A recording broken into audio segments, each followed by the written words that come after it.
Happy Friday, Team McNearly. Another week gone in lockdown and remote learning. Things have gone incredibly well this week with regards to the lessons that are being provided. And I'll give you a bit of an update on our remote learning survey and the feedback that I wrote to you about earlier this week. Just a very quick update with regards to COVID-19. We are getting a trickle of cases coming in. And over the past couple of weeks, we've had 2 staff, 3 year 13s, 1 year 10 and 1 year 8, all test positive. These students haven't been in our pop-up provision and have been at home. But obviously we wish them the very, very best and a really speedy recovery. One case is always one case too many, but we do hope that they make that swift recovery and the symptoms aren't too severe. Testing is going well, although that's obviously subject to change. Yesterday I read an article in The Guardian with regards to the reliability of the testing and the MHRA approval of this. I'm watching this space on that and keeping an eye on it. But in the meantime, if you do want your child to be tested, please don't forget to complete the consent form, and I will update you in due course should our guidance change on testing. Quite a worrying development this week as well. We had a safeguarding update with regards to, I think you pronounce it Omegle, which is a social media facility. It allows users to talk to strangers one-to-one and anonymously, so it really is a safeguarding risk, and we advise you to monitor your child's social media, internet use and phones at this particular time, but also have a conversation with them about safety online as well, and we'll continue to do that work as well as part of our PSHE programme. If you're concerned that they've accessed this, and they may have been affected by anything that they've seen or shared, please do contact your child's head of year, and we will look into it and obviously support wherever possible. It doesn't sound like the nicest of apps, so please do take care and have a conversation with your child. Year 8 options is full steam ahead, and I know some of you may ask, why are we doing this? It's a very simple answer really. The students need to know what they're studying in September, but also this drives our staffing needs for September as well, and therefore we need to create the timetable based on the options that are being processed. So week beginning the 18th of January is Year 8 assessment week. Please remind your child to take this incredibly serious. This is important because it does have an impact on some of the courses they may study. Monday the 8th of February, you will get tracking reports and the options booklet sent home. And then Tuesday the 9th of February is our Year 8 options evening. Of course, it's going to be virtual and more information will follow. We're just fine-tuning the details, I suppose, to make sure that it's as successful and as useful as it possibly can be.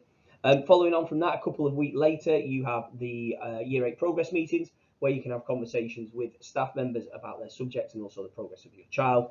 And then we also offer option surgeries, which are on the 1st and 2nd of March with Mr. Bishop and Mr. Thomas, for consultation about the options that are available and any questions you may have.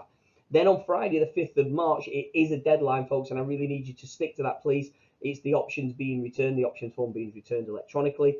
And just a word, I suppose, of note in terms of economics and computer science, there is an entry criteria for these subjects, and normally it's a 3M in English and Maths for economics and a 3M in Maths for computer science.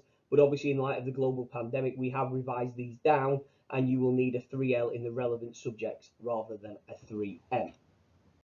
Thank you to everyone who's filled in our survey on our remote learning provision. Overwhelmingly positive feedback was given, and it's been really useful to see that this has improved since the last lockdown. And we have made some amendments based on your feedback, and that survey will remain open. So if you wish to give us any more feedback, then please feel free to use that link. I will be passing on your praise and kind words to the staff members as well. So thank you very much, and thank you for your ongoing support as well.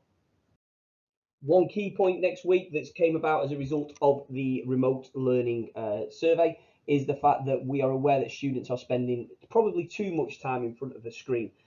We've amended our timetable to give them a little bit more free time, stroke break, stroke opportunity to be away from the screen, and especially a longer lunch. So it gives them the opportunity to A, make lunch, and B, potentially go out for some exercise in line with national guidance. So you can see there that there are the new times. Please make sure your children are familiar with this, and the members of staff will be starting the lessons on time. So please ensure that they are ready for this next week. Thank you. Absolutely amazing, the amount of money that's been raised for the PE raffle. There's some fantastic prizes on there. Please do have a look at the PE social media streams to see what's been offered. Thank you to everyone who's donated prizes, and thank you to everyone who has contributed to that. They've reached their target of £4,000, which will go an enormous way to provide an even better sports facilities for our wonderful PE team. So thank you to everyone who's taken part. Really pleased with the installation of our new electric gates, and this was one of the key targets that I had when I first started as head teacher at the school, because we have things such as a Silverdale centre on site.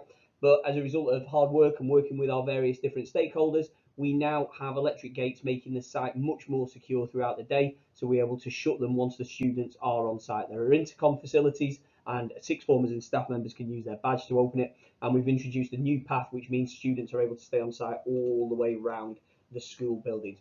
Great news, and I'm really pleased, and thank you to the site team and Mrs. Scott who've been working on this. And there we have it, everyone. It's the end of another week. Stay safe, have a good weekend, obviously following all the guidance. And thank you to all of the parents for your support over the past 2 weeks. Thank you to the staff for their continuing hard work to provide a high quality education for the students.